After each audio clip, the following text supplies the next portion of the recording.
अस्सलाम वालेकुम viewers and welcome to my channel. आज मैं आपको फ्री मेंटेनेंस और सर्विस बताऊंगा जो आप अपने घर पर बआसानी कर सकते हैं। आपने अक्सर देखा होगा कंपनीज़ डिफरेंट तरह की क्लेम करती हैं अपनी वारंटी से रिलेटेड।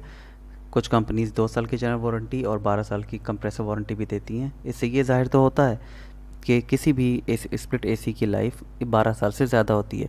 और मैं आपको एक बात बताता चलूँ कि स्प्लिट एसी की जो एवरेज लाइफ है वो 15 से 18 साल है।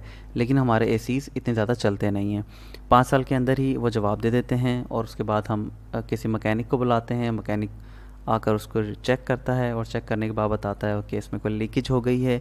और उसमें अपनी गैस रिफ़िल करने के बाद वो चला जाता है। लेकिन 3 से 4 महीने के बाद दोबारा से हम देखते हैं कि हमारा एसी उसी तरह से अच्छी तरह से कूलिंग नहीं कर पाता।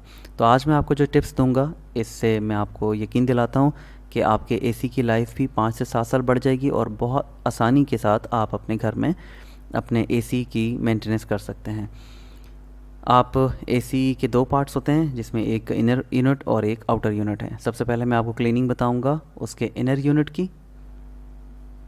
इनर यूनिट को क्लीन करने के लिए सबसे पहले आपने मेन सप्लाई को ऑफ़ करना है। उसके बाद आप उसके इनर यूनिट के सराउंडिंग में कोई क्लीनिंग बैग लगा लें, अगर पॉसिबल, अगर आपके पास अवेलेबल है तो। नहीं तो कोई इशू नहीं। इसके बाद आपने इसका फ्रंट पैनल ओपन करना है। फ्रंट पैनल ओपन करने के बाद आपके पास सामने 2 एयर फ़िल्टर नज़र आएंगे। आप इन दोनों फ़िल्टर को निकाल लें और इस पर जो काफ़ी ज़्यादा डस्ट पार्टिकल लगे हुए होंगे, आपने इसको अच्छा, एक और बात यह है कि इसके हर 15 से 20 दिन के अंदर इसको ज़रूर क्लीन कर लिया करें, अदरवाइज़ यही फ़ाइन पार्टिकल आपके इनर कॉइल पर लग जाते हैं और जिसकी वजह से आपकी inner AC Aahista Aahista damage होना शुरू हो जाता है। इसको क्लीन करने के लिए इनर एयर फ़िल्टर को क्लीन करने के लिए आप किसी भी रनिंग वाटर के नीचे रखें इसे और इसको कम्प्लीटली वॉश कर लें। इसके बाद टिप नंबर 2 ये है कि आपने इसका कवर जो आपका इनर का है, आप इसको ओपन कर लें अगर इजीली ओपन कर सकते हैं, अदरवाइज़ आप इसको ऐसे लगा रहने दें। उम्मीद करता हूँ कि आपको अभी तक मेरी वीडियो पसंद आ रही होगी, तो प्लीज़ इसको लाइक भी कर दें और मेरे चैनल को सब्सक्राइब कर दें ताकि मेरी हौसला अफजाई हो सके। इसके बाद आपने आपके घर में मौजूद कोई वैक्यूम क्लीनर अगर मौजूद हो तो वेरी गुड, आप उस वैक्यूम क्लीनर के ज़रिए इसकी इनर फिन्स को क्लीन करें ताकि जो डस्ट पार्टिकल इस पर जमे हुए हैं, जो बाद में रस्ट का सबब भी बनते हैं और रस्ट लगने के बाद ये फिन भी डैमेज करते हैं, उनको क्लीन कर लें। और अगर आपके पास वैक्यूम क्लीनर भी अवेलेबल नहीं है तो आप सिंपल ब्रश आपके पास घर में मौजूद होते हैं, उन ब्रश के ज़रिए आप इनको वर्टिकली इस ब्रश को यूज़ करें ताकि इस पर लगी हुई जो डस्ट पार्टिकल हैं वो सब रिमूव हो जाए। और इसके अलावा ये आपके सामने एक पिक्चर भी मैं दिखाता चलूँ।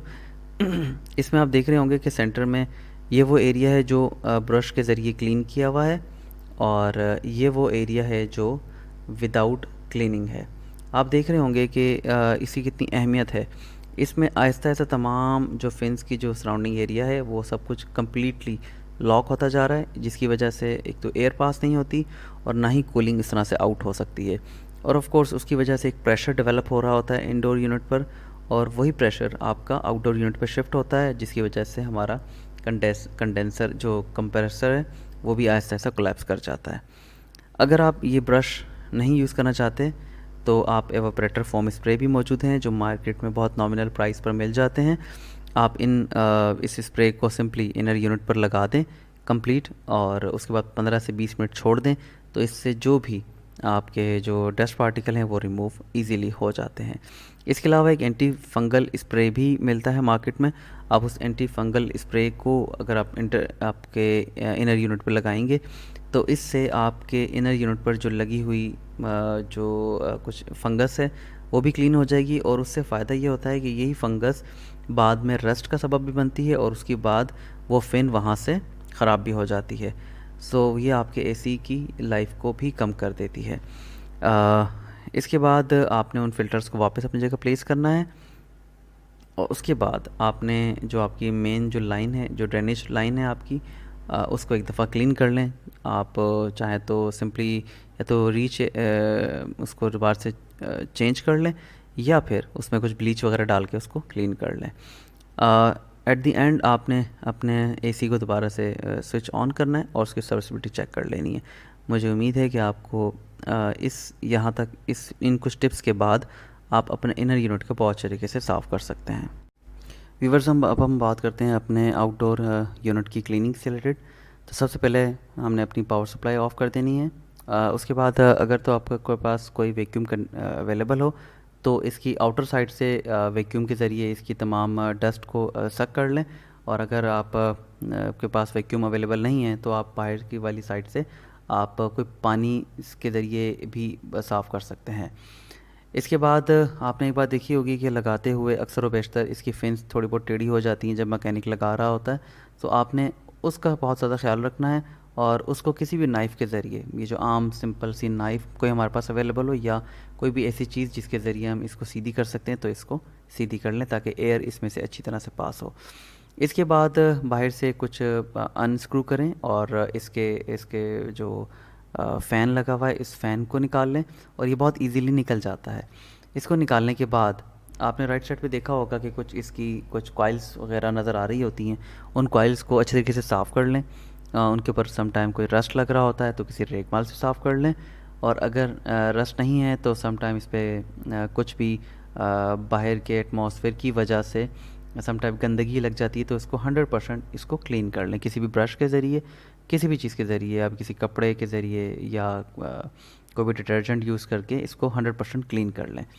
इसके अलावा जब आप ये फ़ैन निकाल लेंगे तो निकालने के बाद आप इसको अच्छे तरीके से अंदर वाली साइड से पानी से इस पूरी जो फिन्स हैं इसको अच्छे तरीके से क्लीन करें। इतना क्लीन कर लें कि आपको आर पार नज़र आने लग जाए। और उसके बाद सबसे इम्पॉर्टेंट चीज़ जिसका हम बिल्कुल ख्याल नहीं रखते वो हमारे आउटर यूनिट का सराउंडिंग एरिया है।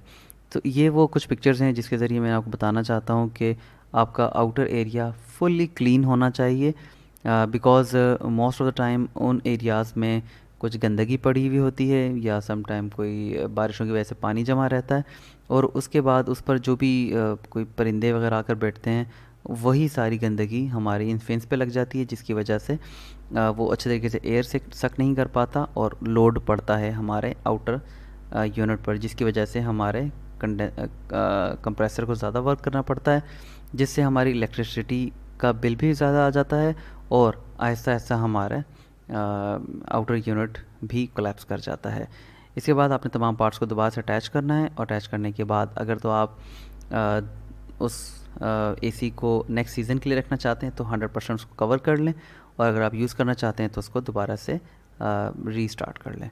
सो ये था हमारा आउटडोर यूनिट की क्लीनिंग। मैं उम्मीद करता हूँ कि बहुत नॉर्मल सी चीज़ें हैं लेकिन ये टिप्स 100% आपके एसी की लाइफ को इंक्रीज़ कर देंगी। वीडियो देखने का बहुत बहुत शुक्रिया आपका।